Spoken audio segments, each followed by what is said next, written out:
అలాగే చాలామంది చీపురు చాట పక్క పక్కనే ఉంచుతారు. ఎట్టి పరిస్థితుల్లో చీపురు చాట ఈ రెండు పక్క పక్కనే ఉంచకూడదు. అలాగే చీపురుని ఎప్పుడైనా సరే ఈశాన్యం మూల ఉంచకూడదు.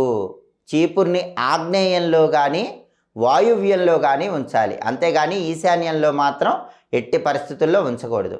అలాగే చీపురుని ఉంచేటప్పుడు కూడా చాలామంది ఏం చేస్తారంటే చీపురుని నుంచోబెట్టి ఉంచుతూ ఉంటారు. చాలామంది చీపురు నిలబెట్టి ఉంచుతారు, కానీ నిజానికి చీపురు ఎలా ఉంచాలంటే పడుకోబెట్టి ఉంచాలి. ఇది చాలామందికి తెలియదు. చీపురు పడుకోబెట్టి ఉంచితేనే లక్ష్మీ కటాక్షం కలుగుతుంది. అది కూడా ఎలా పడుకోబెట్టి ఉంచాలంటే చీపురు హ్యాండిల్ ఏదైతే ఉంటుందో ఆ హ్యాండిల్ ఇంటి బయటికి చూసేలాగా ఉండాలి. చీపురు చిమ్మేది బ్రష్ ఏదైతే ఉంటుందో అది ఇంటి లోపలికి ఉండేలాగా పడుకోబెట్టి ఉంచాలి. చీపురు హ్యాండిల్ ఏమో బయటికి చూస్తూ ఉండాలి, ఊడ్చే భాగమేమో ఇంటి లోపలికి చూస్తూ ఉండాలి.